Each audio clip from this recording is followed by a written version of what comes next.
नमस्कार दोस्तों, मैं संदीप शर्मा राजस्थान टी कंपनी में आपका हार्दिक स्वागत करता हूँ। आज हमारे से कई व्यापारी पूछते हैं कि चाय पत्ती व्यापार में कितना प्रॉफिट है और इस व्यापार को कैसे कर सकते हैं। तो इस बारे में अपन बात करेंगे और चर्चा भी करेंगे। तो बेसिकली आप कोई भी चाय पत्ती का व्यापार करते हैं तो आपकी जो रॉ मटेरियल होता है वो आपकी चाय पत्ती होती है। उसके बाद में आपकी पैकेजिंग आती है, पैकेजिंग के बाद में आपका सप्लाई का काम आता है। तो सबसे पहले अपन चाय पत्ती की बात करें और चाय पत्ती व्यापार में कितना प्रॉफिट है उसके बारे में बात करते हैं। चाय पत्ती का व्यापार करने के लिए सबसे पहले आपको चाय पत्ती के बारे में नॉलेज होनी चाहिए कि चाय पत्ती के कितने ग्रेड्स होते हैं, चाय पत्ती की कितनी सेकेंडरीज होती है, चाय पत्ती की कितनी वेरिएंट होते हैं, चाय पत्ती का कहाँ सबसे ज़्यादा प्रोडक्शन होता है, चाय पत्ती की सबसे अच्छी क्वालिटी कहाँ पर मिलती है, चाय पत्ती कहाँ से परचेज की जा सकती है, चाय पत्ती का होलसेल परचेज कहाँ से करें और आपका जो सप्लायर हो वो कैसा हो। ये चीज़ आपको बेसिकली इस चीज़ की नॉलेज होनी चाहिए। तो बड़ी बड़ी टॉपिक्स बड़े बड़े शब्दों में मैं बात नहीं करता हूँ, छोटे छोटे शब्दों में इस चीज़ का रिप्लाई दे देता हूँ। तो चाय पत्ती ग्रेड्स की बात करें तो चाय पत्ती ग्रेड्स दो वेराइटी में होती है, एक तो प्राइमरी में होती है, एक सेकेंडरी में होती है। जितनी प्राइमरी ग्रेड्स होती है उतनी ही सेकेंडरी ग्रेड्स भी होती है। जैसे कि प्राइमरी ग्रेड्स 6-7 ग्रेड्स होते हैं, उसके साथ ही सेकेंडरी 6 और 7 ग्रेड्स में डिवाइडेशन होता है। प्राइमरी ग्रेड्स को बीओपी, बीओपीएल, बीओपीएसएम, बीपी, ओएफ, पीडी और डस्ट, इन नामों से पहचाना जाता है। और इसी के आगे अगर बीओपीएल1, बीओपी1, बीओपीएसएम1, बीपी1, ओएफ1, पीएफ1 या पीडी1 या डस्ट1, ये इसकी सेकेंडरी ग्रेड्स हो जाती है। ये तो हो गई आपकी चाय पत्ती की ग्रेड्स की। अब चाय पत्ती का प्रोडक्शन, चाय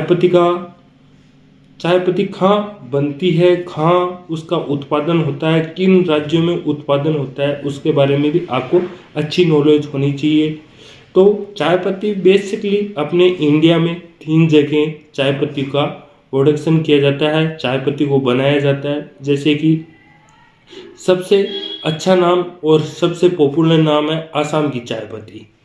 अगर सबसे अच्छी चाय पत्ती की बात करें तो असम में अच्छी चाय पत्ती का उत्पादन होता है। उसके बाद में अगर आपको मीडियम लेवल की चाय पत्ती चाहिए तो वेस्ट बंगाल ले सकते हैं। वेस्ट बंगाल में भी कुछ ऐसे पार्ट्स हैं जिनमें चाय पत्ती का अच्छा उत्पादन होता है। उसके बाद में आप कोयम्बटूर या नीलगिरी जिन्हें बोलते हैं उसमें भी चाय पत्ती का व्यापार कर सकते हैं, या वहाँ से भी आप चाय पत्ती का परचेज कर सकते हैं। वहाँ पर भी चाय पत्ती का उत्पादन होता है, बनाई जाती है वहाँ पर भी चाय पत्ती। तो उसके बाद में अब आपका आता है सप्लायर। अगर आपको चाय पत्ती कहाँ से लेनी चाहिए, कैसे लेनी चाहिए, कितना, तो चाय पत्ती आप 3 जगह से ले सकते हैं। चाय पत्ती फर्स्ट है आपको टी ऑक्शन, जो टी बोर्ड ऑफ इंडिया से टी ऑक्शन किया जाता है, उससे भी आप अपने चाय पत्ती परचेज कर सकते हैं, या किसी अच्छे सप्लायर के साथ जुड़ के आप चाय पत्ती का स्टार्टअप कर सकते हैं। और इसके अलावा आप या अपने लोकल में कोई छोटे व्यापारी हो उससे भी अपनी चाय पत्ती की परचेज कर सकते हैं। इसके बाद में आपका प्रॉफिट की बात करें तो प्रॉफिट हर एरियो के हिसाब से, हर क्वालिटी के हिसाब से डिफरेंट होता है। तो इसकी मैक्सिमम और मिनिमम प्रॉफिट की बात करें तो 20 रुपये से लेके 50 रुपये या 60 रुपये प्रति केजी आप इस चाय पत्ती व्यापार में प्रॉफिट कमा सकते हैं। और इसकी सेल की बात करें तो आप अगर पार्ट टाइम बिजनेस करते हैं तो महीने का 300 से 400 किलो ईजिली आराम से, आपकी अगर चाय पत्ती अच्छी क्वालिटी की है तो आप 300 से 400 केजी पर मंथ सेल कर सकते हैं। और अगर आप फुल टाइम इस बिजनेस को करते हैं तो आप 1000 केजी से 2000 केजी स्टार्टअप के तौर पर सेल कर सकते हैं। और इसकी अच्छी क्वालिटी ही सबसे मेन चाय पत्ती का आपको रिजल्ट देती है। आप कोई भी व्यापार करें उसमें आपकी जो आपकी रॉ मटेरियल है उसकी आपकी मेन सबसे ज़्यादा डिमांड होती है। उसके बाद में आपकी पैकेजिंग डिपेंड करती है। अब पैकेजिंग आप बहुत सारी वैरायटी में काम कर सकते हैं। पैकेजिंग चाय पत्ती व्यापार में मेन नहीं कंटेंट्स नहीं है। आप चाहें तो लूज चाय पत्ती में भी काम कर सकते हैं और चाहे तो अपने ब्रांड को बनाकर भी चाय पत्ती का व्यापार चालू कर सकते हैं। तो ये इस चाय पत्ती की सबसे बड़ी नॉलेज है। और अगर आप चाय पत्ती का होलसेल बिजनेस कर रहे हैं और करना चाहते हैं या अपना चाय पत्ती का व्यापार करना चाहते हैं तो आपको इस बात का ध्यान रखें कि आपका चाय पत्ती आप कहीं से भी टी ऑक्शन में से खरीदें, चाहे होलसेलर से खरीदें, चाहे आप लोकल अपने किसी भी छोटे वेंडर से चाय खरीदें, तो आप उसकी चाय पत्ती की गुणवत्ता जांच कर ही चाय पत्ती को खरीदें, ताकि आपको जो क्वालिटी जो उसकी आपकी गुणवत्ता आपको जो क्वालिटी आपको रिक्वायरमेंट है, जो उसकी आपकी गुणवत्ता है, जो आपको रिक्वायरमेंट है उस गुणवत्ता की आपको चाय मिल सके।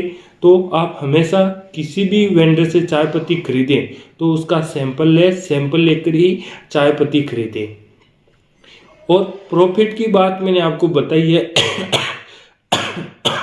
हर एरिया हर क्वालिटी के हिसाब से इसकी कैटेगरी डिसाइड है। अपन मैक्सिमम बात करें तो इसका 20 रुपये से लेकर 60 रुपये प्रति केजी के हिसाब से आप इसमें प्रॉफिट गेन कर सकते हैं या प्रॉफिट कमा सकते हैं। और इसकी सेल की बात हो गई कि आप अगर पार्ट टाइम करते हैं तो 400 से 500 केजी पर मंथ सेल कर सकते हैं। और अगर फुल टाइम सेल करते हैं, फुल टाइम आप इसको व्यापार को करते हैं तो आप हमेशा महीने की 3 से 4,000 केजी या 1,000 केजी से लेके बात करें तो 5,000 केजी स्टार्टअप के तौर पर आप सेल कर सकते हैं।